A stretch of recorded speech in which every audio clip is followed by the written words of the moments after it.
کوہستان میں Dasu hydro power project پر کام کرنے والے چینی انجینئرز کی بس کو نشانہ بنائے جانے کے بعد تحقیقاتی ایجنسیوں نے ایسے دہشت گرد گروپوں کی لسٹ تیار کی ہے جو ممکنہ طور پر اس حملے میں ملوث ہو سکتے ہیں، کیونکہ ابھی تک کسی بھی دہشت گرد جماعت کی جانب سے اس حملے کی ذمہ داری قبول نہیں کی گئی۔ 14 جولائی کو ہونے والے اس خودکش کار بم حملے میں 10 چینی شہری اور 3 پاکستانی جاں بحق ہوئے۔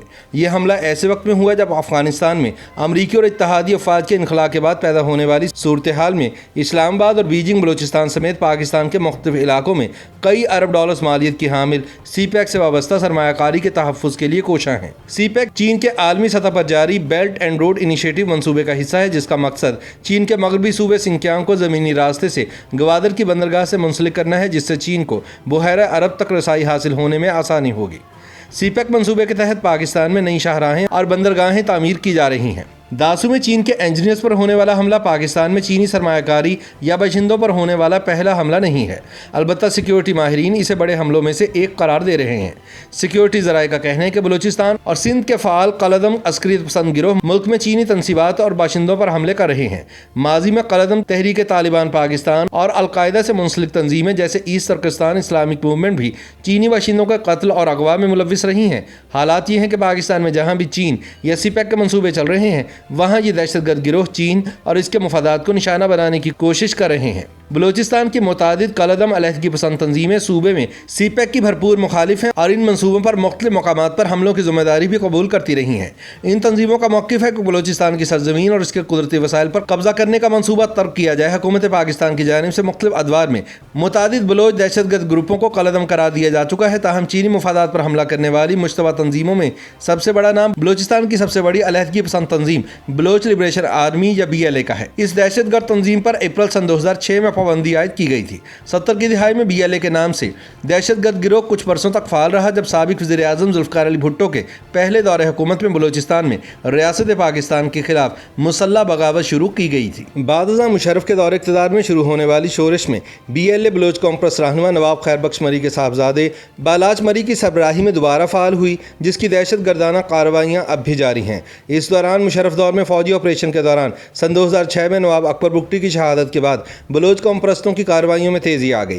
نومبر سن 2007 میں بالاچ مری کے ایک مبینہ فوجی آپریشن کے دوران مارے جانے کے بعد BLA کی قیادت برطانیہ میں مقیم اس کے بھائی ہربیار مری کے ہاتھوں میں آ گئی۔ اس دوران ہربیار مری کے برطانیہ میں رہتے ہوئے اپنی دہشت گرد مسلح تنظیم کو قبائلی طرز پر چلانے کے معاملے پر BLA میں اختلافات پیدا ہوئے اور تنظیم کا ایک مرکزی کمانڈر اسلم بلوچ عرف اچھو ایک الگ دھڑے کا سربراہ بن گیا۔ اسلم اچھو کے دور میں ہی BLA میں مجید بریگیڈ کے نام سے ایک ذیلی گروہ نے چینی باشندوں اور تنصیبات پر خودکش حملے بھی شروع کر دیے، جن کو تنظیم کی جانب سے نام نہاد فدائی حملے قرار دیا جاتا رہا۔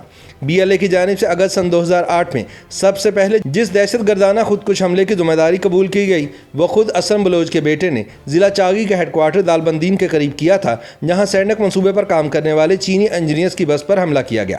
اس کے بعد BLA نے نومبر سن 2018 میں کراچی میں چینی قونصل خانے پر حملے کی ذمہ داری قبول کی۔ البتہ اس حملے کے بعد افغانستان کے شہر قندھار کے پوش علاقے اینو مینا میں ایک مبینہ خودکش حملے میں اسلم عرف اچھو اپنے ساتھیوں سمیت جہنم رسید ہو گیا اور BLA کی قیادت بشیر زیب نامی دہشت گرد نے سنبھال لی، جو زمانہ طالب علمی میں بلوچ اسٹوڈنٹس آرگنائزیشن کا چیئرمین رہ چکا تھا۔ BLA کے اسی دھڑے نے 2 برس پہلے کراچی میں پاکستان اسٹاک ایکسچینج پر دہشت گردانہ حملے کی ذمہ داری بھی قبول کی تھی۔ بلوچ عسکریت پسندوں کا دوسرا بڑا دہشت گرد گروپ بلوچستان لبریشن فرنٹ ہے، جو صوبے میں جاری بغاوت میں سب سے مضبوط اور منظم عسکریت پسند گروہ سمجھا جاتا ہے۔ اس کا سربراہ بلوچستان کے قصبے مشکے سے تعلق رکھنے والا ڈاکٹر اللہ نظر بلوچ ہے، جو زمانہ طالب علمی میں BSO آزاد کا چیئرمین رہا۔ مارچ سن 2005 میں اسے کراچی کے شہر سے قانون نافذ کرنے والے اداروں نے دہشت گردی کے الزام میں گرفتار کر کے قید میں رکھا اور رہائی کے بعد اس نے BLF کی بنیاد رکھی، جس کے بیشتر جنگجو بلوچستان کے مکران ریجن کے طلباء اور نوجوانوں پر مشتمل ہیں۔ 2018 میں اللہ نظر بلوچ نے پاکستان میں چینی سفیر کے نام ایک کھلا خط بھی لکھا تھا، جس میں چینی مفادات اور باشندوں بشمول سیاح اور مزدوروں کو دہشت گردانہ حملوں میں نشانہ بنانے کی کھلی دھمکی دی گئی تھی۔ اسی طرح تیسرا بڑا بلوچ عسکریت پسند گروپ نواب اکبر بگٹی کے پوتے براہم داغ بگٹی کا بلوچ ریپبلکن آرمی ہے، لیکن براہم داغ بگٹی کے یورپ میں جلا وطنی کاٹنے کی وجہ سے BRA کو بھی BLA کی طرح دھڑے بندی کا سامنا کرنا پڑا اور یوں گلزار امام نامی بلوچ اسٹوڈنٹ آرگنائزیشن کا سابق رہنما BRA سے اپنا دھڑا علیحدہ کر چکا ہے۔ بلوچ ریپبلکن گارڈز نامی دہشت گرد تنظیم کا سربراہ بختیار ڈومکی ہے، جو سن 2018 کے عام انتخابات میں سبی سے رکن بلوچستان منتخب ہوا۔ وہ براہم داغ بگٹی کا بہنوئی ہے۔ 2012 میں کراچی کے علاقے ڈیفنس میں اس کی اہلیہ، بیٹی اور ڈرائیور کے قتل کے بعد اس نے BRG کے نام سے اپنا دہشت گرد گروپ تشکیل دیا۔ یہ تنظیم ڈیرہ مراد جمالی، نصیر آباد، سبی اور ڈھاڈر میں سرگرم عمل ہے۔ پاکستان میں چین کے مفادات کو مشترکہ طور پر نشانہ بنانے کے لیے جولائی سن 2020 میں اللہ نذر بلوچ کی BLF، بشیر زیب کی BLA، گلزار امام کی BRA اور بختیار ڈومکی کی BRG نامی 4 دہشت گرد تنظیموں نے بلوچ راجی آجوئی سنگر یا براس نامی مشترکہ محاذ تشکیل دینے کا اعلان کیا تھا۔ بعد ازاں اس تنظیم میں سندھ کی ایک دہشت گرد تنظیم سندھو دیش ریولوشنری آرمی بھی شامل ہو گئی تھی۔ اسی دوران سندھ میں GS ہند تحریک سے وابستہ دھڑوں نے سن 2012 میں چین کے مالی تعاون سے ٹھٹہ کے قریب ذوالفقار آباد نامی شہر کے قیام کے منصوبے کے بعد چینی مصنوعات کے بائیکاٹ کی مہم شروع کی تھی۔ البتہ شفیع رفت کی GS ہند متحدہ محاذ کی جانب سے چینی باشندوں کو نشانہ بنانے کے لیے سندھو دیش لبریشن آرمی نامی زیر زمین تنظیم بنائی گئی۔ بلوچ عسکریت پسندوں کی طرح شفیع رفت کے جرمنی میں مقیم ہونے کی وجہ سے SLA بھی دھڑے بندی کا شکار ہوئی اور یوں سید عسکر شاہ کی سربراہی میں سندھو دیش ریولوشنری آرمی تشکیل دی گئی۔ وفاقی وزارت داخلہ نے 2013 میں جسکم پر دہشت گردی کے واقعات میں ملوث ہونے کے سبب پابندی لگا دی، جبکہ تقریباً 7 برس بعد SLA کے ساتھ ساتھ ایک قوم پر سیاسی تنظیم GS ہند قومی محاذ کے آریسر گروپ پر بھی ریاست مخالف سرگرمیوں کے الزامات کے سبب پابندی عائد کر دی گئی۔ SRA نے سن 2013 میں کراچی میں چینی سفارت خانے کے باہر ایک دھماکے، سن 2016 میں کراچی کے علاقے گلشن حدید میں چینی انجنز کی گاڑی کو نشانہ بنانے کے علاوہ سکھر کے قریب CPEC منصوبے کے اہلکاروں پر دہشت گردانہ حملوں کی ذمہ داری قبول کی تھی، جبکہ دسمبر 2020 میں کراچی شہر میں 2 چینی باشندوں پر حملوں میں بھی حکام کی جانب سے SRA کو ملوث قرار دیا گیا تھا۔ اسی طرح چین کے کہنے پر پاکستان کی وزارت داخلہ کی جانب سے ETIMI، Islamic movement of Uzbekistan اور اسلامک جہاد یونین نامی 3 بین الاقوامی تنظیموں پر پابندی لگائی جا چکی ہے، جن کے بارے میں بیجنگ کا الزام ہے کہ القاعدہ سے وابستہ یہ گروہ چین کے شمالی سرحدی صوبے سنکیانگ میں سرگرم ہے۔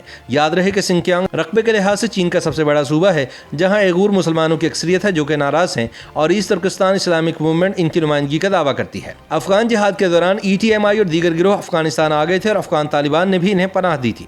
البتہ افغانستان میں طالبان حکومت کے خاتمے کے بعد ETIM پاکستان کے قبائلی علاقوں میں منتقل ہوئی، جہاں ان کا الحاق القاعدہ اور IMU سے ہوا۔ ETIM کے کچھ رہنما پاکستان میں فوجی کارروائیوں میں مارے گئے، جن میں گروہ کے 2 مرکزی رہنما حسن معصوم اور عبدالحق ترکستانی شامل ہیں۔